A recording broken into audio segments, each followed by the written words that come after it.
So I was out hunting out on the moon, Hmm. and I found Brian Wang wandering around on the moon out there. And Yep. Brian, Happy New Year!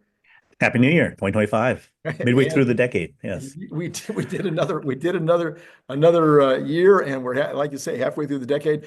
A lot of people on January 1, they like to make predictions. I've already done some predictions earlier today, but I thought, Hmm. gee whiz, I mean, you were kind of I don't know, the Swami of Yeah. predictions.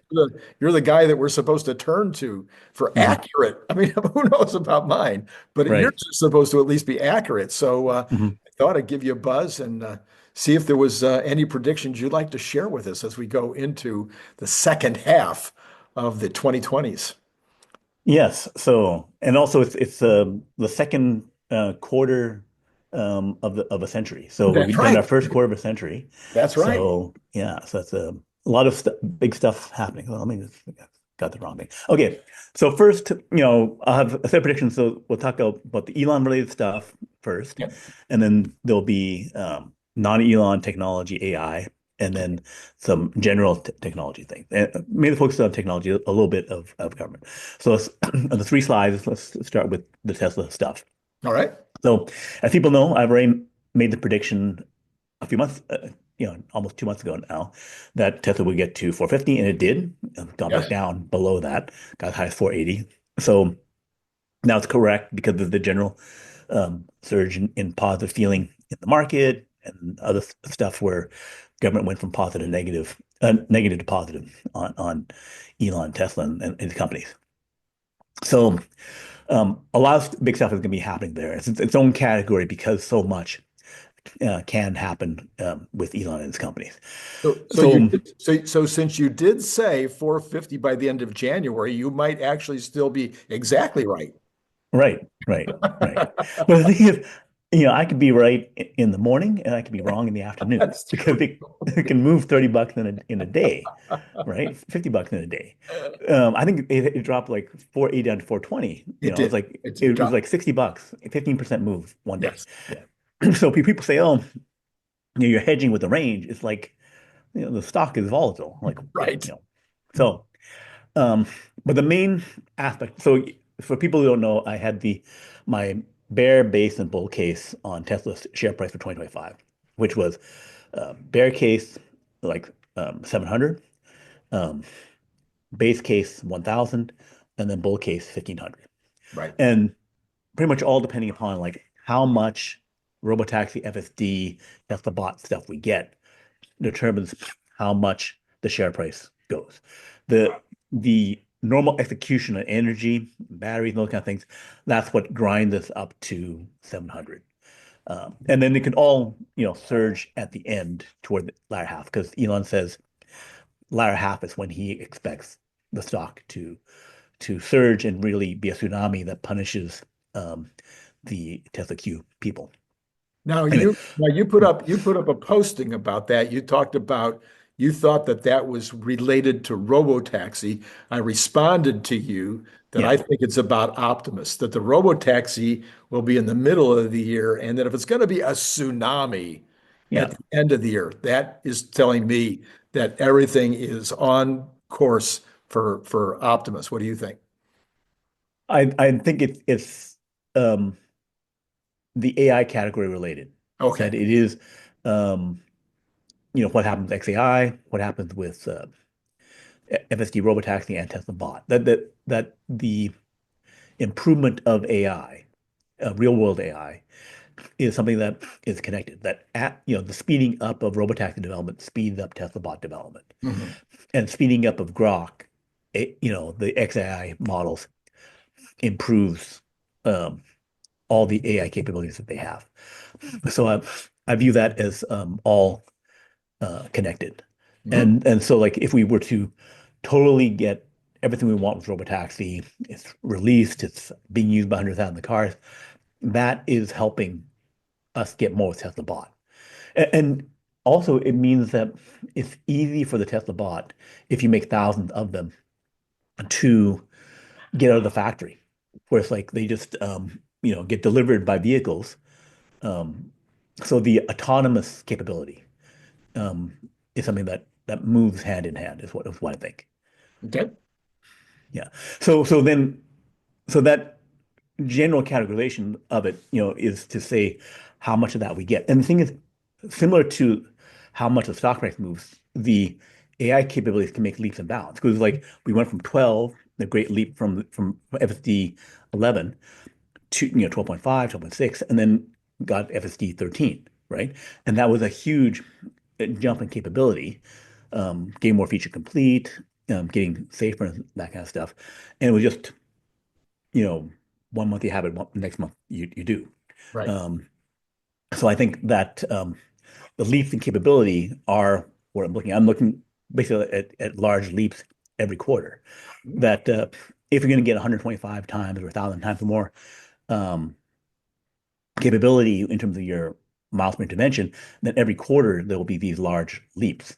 So it's the fact that we've gone into this accelerated phase where a lot of this stuff happens. Um, so if we get 3 iterations of leaps in capability over 2025, that gets us to 1 point. And then if we get the fourth or the fifth leap in capability before the end of the year, then that would be a huge differentiation because relative to now, it's a huge leap. But whether we get 1,000 or 5,000 times more Right. capability in miles per intervention depends upon these major step changes that are occurring. But we get to a point where we get a critical threshold is the level. Like if you think back to AI for chess playing computers, Hmm.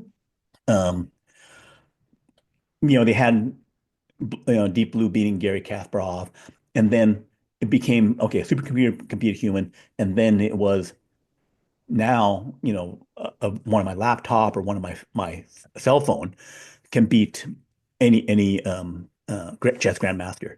So that once you're beyond a certain point, it's uh, not changing the situation, right? So that point for FSD and for Robotaxi is getting it to the point where it is safer than human, who they're talking about mid-year, and then it also is that the revenue it can make is over, I think, about $15,000, $20,000 a year. That is the clear signal where all the used Tesla vehicles become demanded, and everyone wants to have it, and then everyone's paying double for that. So if the car was 100 times better, once you're beyond that point, it doesn't really matter that much, Right. right?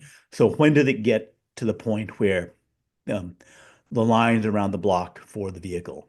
Right. And I think that happens in late Q3, in early Q4 is when my expectation of that occurring. And it could happen, early in Q3. What's Okay. your feeling about that? Oh no, we're aligned. I think you saw my numbers this morning or my Yeah, analysis this morning, and yeah, we're very much aligned that that would be the timing. Absolutely. Yeah. right, right. So, so that step change, if it's delayed 3 months or 6 months or whatever in next year, it it will become pretty apparent if we were close to that Yeah. level Yeah. that it's going to happen, and a lot of good things will be happening with the share price. But the financial tsunami, when it's better and all 10 million Tesla vehicles awaken. So we have 7 million vehicles now, yeah, another 3 million, and Mhm. then they all awaken to Robotaxi, right? There's a bit of delay there because you have to get 4 times as much supercharging Mhm. in order to run all those miles. But I think we can easily do a double of our mile as Robotaxi by time shifting, having the vehicle go drive itself to get charged, Right. and then Right. doing that at night or something like that. So there's ways to mitigate that to get a 2x, 3x. And when Tesla sees that it's going to happen, they know as well as anyone, better than us, Right. that they have to add in more superchargers, get more electricity, and do things. Um, so anyway, so I think the big awakening point is what matters and for 2025. Okay. So then go back to the things, and then Robotaxi. I think the licensing and going out to China and Mhm. stuff. That's the other major point for it. And Tesla Bot, um, only getting a few thousand can complete a shift where basically you have one human, one Tesla bot, and having 5,000 is a similar breakpoint. I think having 5,000 bots in each factory means that for 4 shifts, I have a full crew of Mm. Tesla bots on Mm. that, which I think is possible for Q4 of Okay. this next year. Okay. SpaceX Starship fully usable, that could happen, should happen sometime in Q1. They're scheduled for 25 launches on there. And then I expect them to start delivering satellites, um, the larger Starlink satellites, the version 3 satellites that are like 7 times bigger or something like Mhm. that. So they'll start launching those again toward the middle of the year. Um, Okay. Starlink Direct to Cell has been authorized. Oh, wait a minute. Slow down just a second here. Let me go back on that one just real quick. So you're expecting them to get the Starship, they're going to catch the Starship. Yeah. They can already catch the booster. You're Mhm. expecting them before mid-year to have tested this enough to where they're able to actually reuse and start sending back up again. And that by the middle of the year, you even expect them to be able to, they're going to take up a load and release the load as well as reuse the Starship. That will be massive. That's huge. Yes. Yes. That would be massive. Um, I think that they could start launching satellites before they catch Starship. Oh, If they can catch the booster reliably, and I think they're close to that. I think, there was just an issue with the antenna, whatever, this last right. go around.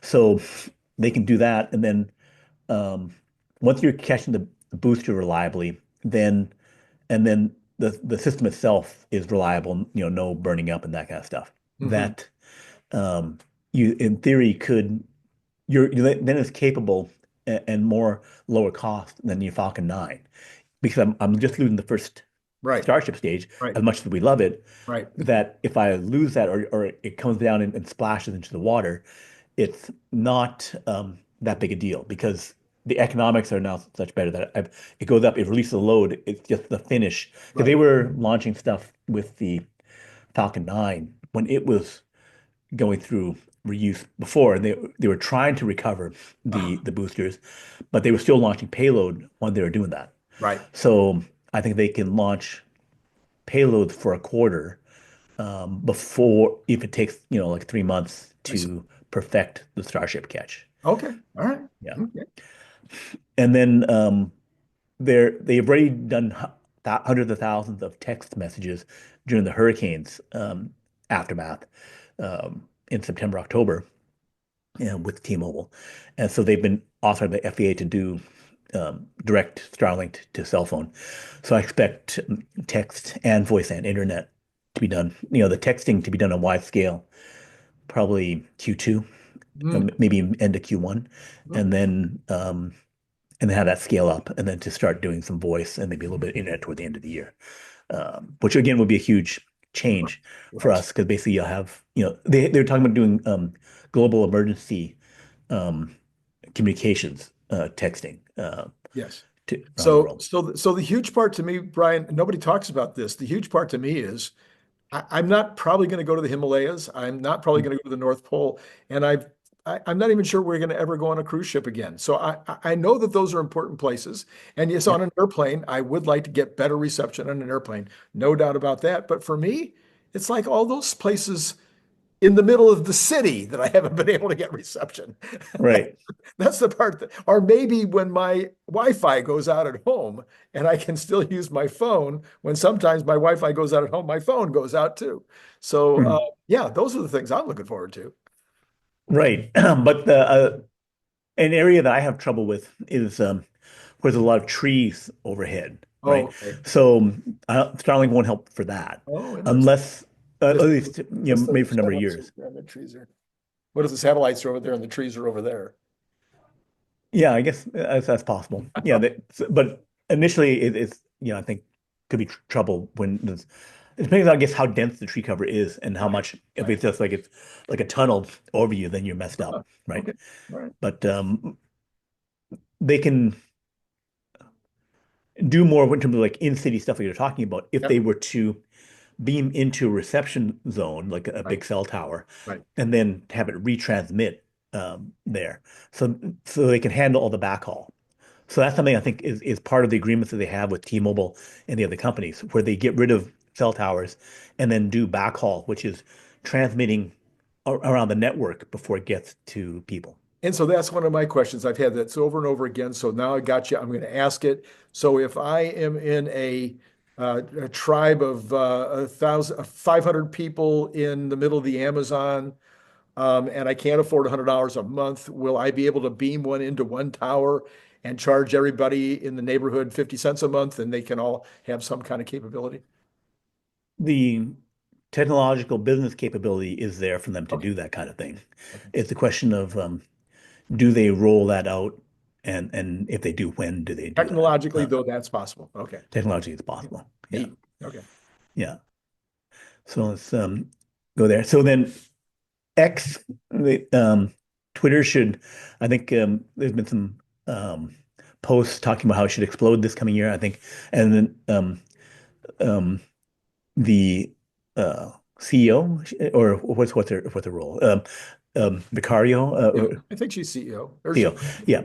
So she says payment is coming. So, that should finally release in the United States, and that'd be a huge financial win for X and also a lot of additional service for us where we can, tie in um, um, payments and other services beyond just um, the posting of the news and stuff that we get. And then content should have, I think, a surge in capability. It's pretty obvious that they've been working towards that, and improvements in um, X video and other services. What's your feeling about what's going to happen with Yeah, X? I've read a couple of articles now about this, and it would appear that the content creators have a real opportunity next year as payments come in, but also as it just becomes the number one source for news worldwide. Mm. And not just news, it's the number one source for sports news. It's the number one, source for business news. It's becoming, the place to go because it's reliable, it's fast, it's Mhm. immediate, it's now. Yeah. You can respond to it and sometimes be, getting a response back from the news provider. I mean, those are things that, make a huge difference in terms of how your news activity takes place on a given day. Yeah. Yeah. So I think even though there've been a lot of features added in terms of groundbreaking transformation where it became entirely different from the Twitter it was before. I think that major step up will happen with payments and with content where it become a true competitor to YouTube, etc. Right. Yeah. Yeah. Um, okay. So then XAI, there'll be Grok 3, 4, 5, and 6. I think there'll be four major releases of it. It'll be a large scaling of the number of GPUs. I think that right now they're about 200,000 H100s, which will be what they'll use for the Grok 4 training. And then they're reinstalling the B200s, which will be the Grok 5 in the middle of the year. And then they'll have even more B200s for a Grok 6 and also Dojo 2. So Dojo 2, the second version of the Dojo chip, I think they're already sampling those.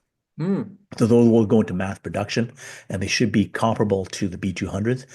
And then they'll have a million GPUs for the final model. So about 40 step up in scaling. So that's something that we'll have to see how much the scaling happens. And yeah, go ahead. That's, And that's, then also that there'll be changes on the perhaps AI 5 toward the end of the year, because that's also having a lot more capability on the inference compute end, which is what the OpenAI O3 model did, which we'll discuss in the next slide. so one thing I'm noticing is that some of the pundits and or experts like that people are turning to these days that are not the old school, not the old news pundits and experts, but rather the new folks, the ones that really know what they're talking about, are starting to really recognize that Grok is going to win this race. Right, right. I think it's mainly because of it was just programming capability. Then you say, okay, we don't know who's going to win. But if it's the the scaling of the data centers, if that scaling of the hardware at scale is the differentiator, where it's like if I'm doing race cars and I have 1,000 horsepower and you have 50, Right. right? Then I'm gonna win. Like, so long as I don't crash myself, then I just overpower whatever you're doing.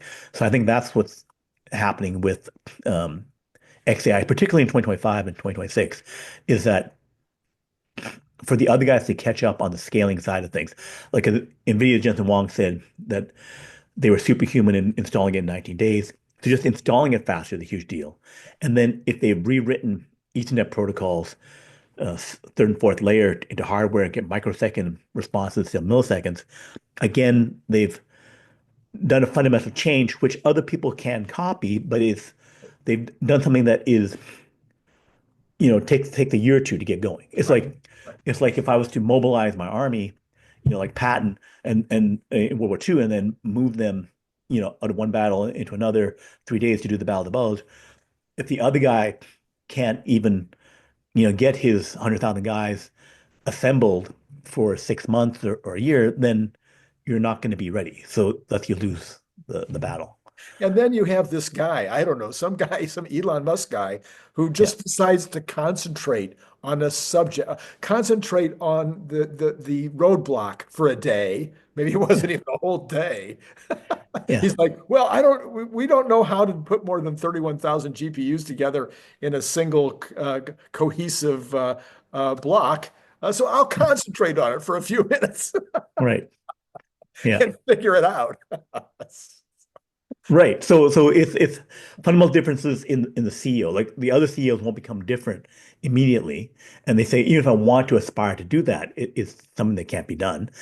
Or, would take, years of, totally redoing what you're doing. And then your organization, Yeah. your staff and stuff like that. Yeah, the people that, and the way you motivate them, the way that you Right. get together and make things happen. It's unbelievable, unreal.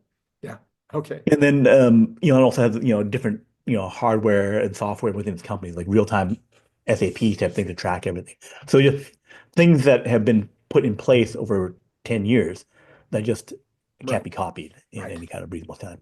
So let's go on to the non-Tesla, Okay. non-Elon Musk type things. Okay.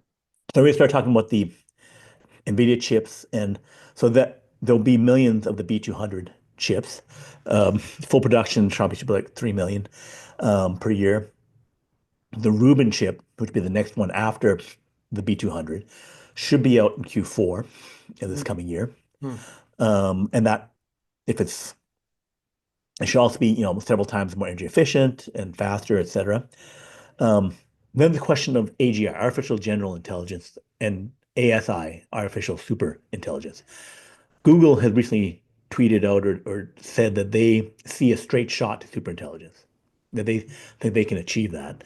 OpenAI released the O3, the O model, O1 model a couple months ago, and the O3 model. And the O3 model can achieve, better than PhD level answers, better than, some this reasoning questions that are beyond capability. The thing is, how they did that was that they increased the compute on the inference side to answer the questions up to $10,000 for an answer. So $10,000 for an answer, it's about $1 to $1.50 for 1 hour of an H100 chip. Okay. All right. So to spend $10,000, that means about 30,000 chips operating for about like half an hour, maybe Okay. an hour. So that means their entire data center that they use for the training would Ah, use for the answer, for one right? answer. Yeah. One answer. So clearly that's very expensive and impractical for most situations. Whereas Right. like I want to answer half as good as a PhD to Yeah. one that's, a little bit better than a PhD, Yeah. right? It's, Yeah. it's a difference. So you have to have really valuable questions to Right. do that. So, but the price of these things and the cost and efficiency will greatly increase. There was China's has a company called DeepSeek AI. They released a model which was about the equivalent of these Llama, Meta Llama 3 models, but they did it using 1/10 the compute. Mm, So, and they may have done it by, querying the existing model. But the point being that you can, once you have a really good model, you can do things to fine tune your next model to get it far more efficient. right, So instead of $10,000 with compute, maybe it goes to 100, maybe it goes to $1 right. over the next 2 years, right? Wow. But the point being, we already got it better than PhDs. Right. So it's ready for that kind of question. Um, Anything with a loss function where I can know how to get better and better with my question, I can triangulate and get to that answer with more compute. So the Yeah, question of, and one of these again, I can't remember exactly who it was, but one of these guys was saying that they expect Grok to be at 140 IQ. IQ Mhm. this like last week before the end Right, of the year. right, right. So those kind of like IQ question, the other thing is a little bit tricky. Yeah, yeah, But it will become a lot better than people for a lot of situations. And then the question of like when does it get applied? Like the IBM PC back in the day, and then finally it got, Lotus 1, 2, 3, and then it got Excel, and it had broad utility, broad economic value. right. So the two main categories of where things would be useful, or actually three, would be replacing Google search with these Mhm, things. We mhm. already do that. I have mostly replaced my own Google search with it. I don't know about you. And then Google search also had stumbled and made a Right. system worse, I think. Um, and then that $100 million a year market. Mhm. And then the replacing programming, Right. where Right. you replace programmers. That's a harder thing, but increasing the productivity and changing what people are doing, I think that can be there. And then applying that to content creation, images, video, um, I think the utility is clearly there, and the value and the money that will result will be there. Okay. Um, TSMC going to 2 nanometer and 1 nanometer chips. Whether AMD catches up, that's the question. AMD needs to have their ROCm, ROCm, the software. So this CUDA software for NVIDIA, and then do they have that for that? Then TSMC is doing stuff too. They make the chips for NVIDIA and the other guys, and there's several efficiencies that they can achieve on their end and still maintain their lead. So Um, you are expecting TSMC at least to hit their expectations with regard to this improvement. yeah, and to get and keep their chip production and other things to keep on track. Yeah. Okay. Um, okay, so then other technology, with quantum computers. So I'll probably have to have a longer video to discuss all the issues with quantum computers. I went and I've gone to the quantum computer conference, Q2B, Quantum to Business, um, every year for the last 5 years. And so there's like 100 companies doing quantum computers, half of them hardware, half of them software and services and that kind of thing. The Google announcement about their quantum computers, people are confused and think, oh, quantum computers are going to replace, NVIDIA chips or something like that. It's not going to happen that Right. way. Right. Quantum computers, there were three parts to what Google announced. One was a non-useful benchmark question, Mm. which is clearly better for quantum computers to do it than for regular computers. And they said, okay, take 27 septillion years or whatever like that. So like, a trillion, whatever it was to do it. So that just shows that quantum can be better than classical for some problems. But that was a non-useful problem. Okay. Then there was the Willow chip and system, which had about like 130 qubits using superconductor type qubits. And they were able to show that error correction worked and got better. So they had multiple error correction systems, and so there was error correction to say reduced things by 10, 20%. But then when they scaled it up, they were able to get to, 50%, 20 times less error. So the overall error of the system was reduced. So that was a first. Uh, Other people knew that that could happen, but to have a clear demonstration of this quantum error correction was a huge deal. Quantum error correction being what is needed to get to really large, useful quantum computers. The third part of what Google said was that they would start next year, now this year, making the first logical qubit that they would make. Logical qubit meaning you take physical qubits and then group them together into an error-corrected Okay. kind of like superqubit. And so they're going to do that for the first time with one this year, and then they will scale that up, and then over the next 2 or 3 years, with a scaled up set of logical qubits, they will have error-corrected systems that will be more powerful than regular classical computers for the problems that are good on a quantum computer. Maybe like by the end of the decade. Maybe by the end of the decade, Okay. right? Okay. But other companies, like I said, what went to this conference are maybe further ahead. They already have 100 logical qubits. Hmm. So other people are ahead on their error correction. Hmm. They're not Google, but some of them have quite a bit of money. The Right. biggest quantum computer company startups have, $5, $10 billion valuations. Other ones have $1 billion. So they're not short of cash because the prize is so big. Hmm. When they can totally solve this, they're going to talk to theoreticians. It is not clear that quantum computers will totally beat regular computers for a broad categories of problems. And because you can make it better initially, but then over 2 years, 3 years, really smart people figure out how to make classical computers, regular computers, do as good as or better than the quantum computers, right? Got it. Once they're inspired Right. by it. Right.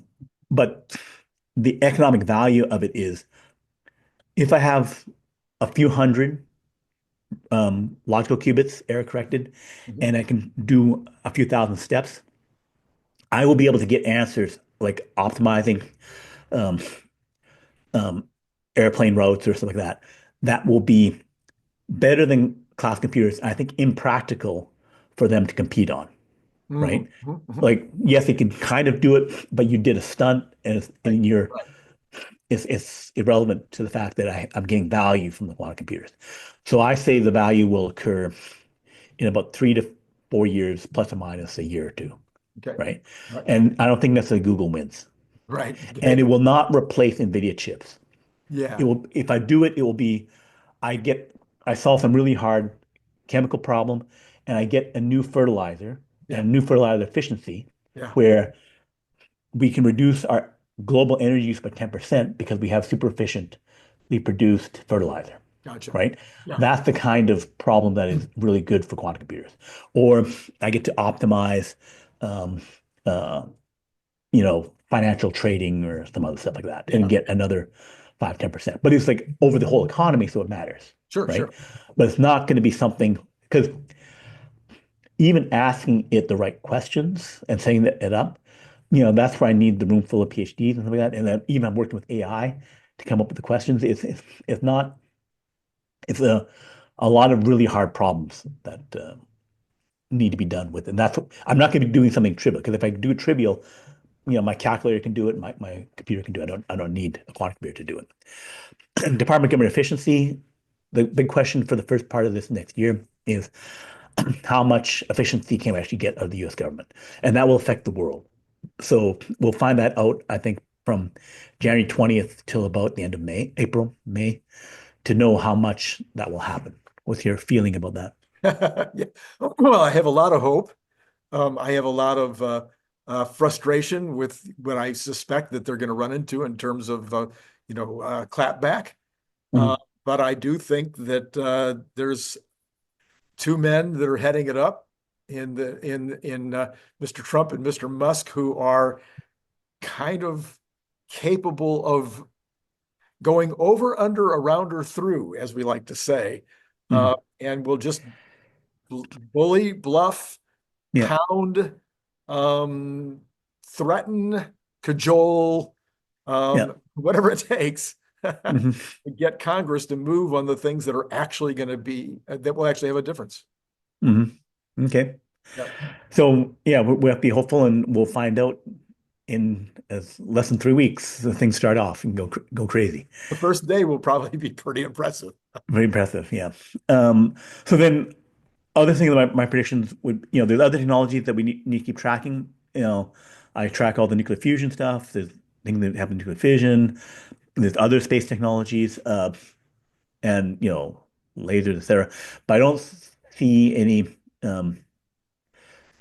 major breakthroughs that would impact our lives in a big way. They'll be impressive. I'll be writing about them on my site, but um, I'm not expecting major breakthrough. But the nature of these things is that we'll be surprised, and so uh, something surprising will happen. But right now, I don't know what it would be.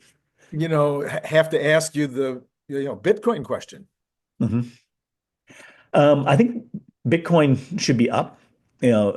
Trump is pro Bitcoin, um, and it wouldn't take much to start shifting it into having a reserve of the Bitcoin, like getting a few million coin would be getting a million coin for under the Federal Reserve would be at current prices about $100 billion. So the more legitimized it gets into the system, is where you have ETFs and the major financial institutions dealing with it. So it looks to be integrating into the system.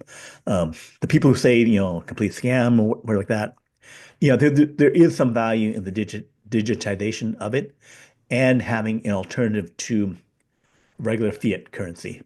So um, I'm I'm a believer that it has value to make things more efficient. All right. So if you don't follow Brian Wang, how come? I don't get it. Yeah. So you should be over on nextbigfuture.com. That's his science blog, which is the #1 science blog in the world in terms of daily traffic. You could be following him on X. You could be following him on YouTube, of course. Yeah, you should be following him on all those places. Great. And everyone's always following you and subscribing on Patreon, etc. Yeah. That's right. And subscribing, yeah, that's obviously a very, very good place to hit us up is on Patreon. All right, Brian, great. Thank you for all your predictions for 2025. I think it's gonna be a year that will be historically remembered. I think 2024 might also be, because in a way, I think that we had a zeitgeist shift. hmm We had an absolute shift in the cultural understanding away from this woke thing into something that's based on meritocracy and on freedom of speech and on more of the constitutional principles that you and I, love and appreciate. So I think there was a shift, and 2024 will be remembered for that, but I think 2025 will be remembered for the technology. I think it's the beginning of the great AI awakening. I think so. Those things are always tough to get the right beginning on, but I think major um, shifts in the zeitgeist where everyone says, "Okay, yeah, it is really happening." That realization will be transformative. It's just like, when did the Industrial Revolution happen? 1880 to 1900, 1910, but it was when it became readily apparent, um, was over a few set of years, but it was just changing the whole world over 20. And we're in that beginning, I think, where in 10 years, things will be um, what we think of as a future world, like the picture behind me with spaceships and landing on Mars, and the Tesla bots everywhere. That going from that where we are now to that world of 100 million bots landing on Mars, that transformation is what we're starting into now. All right, Brian, as always, thank you for coming on the show, and we'll see you next time. And to all of you out there, Happy New Year.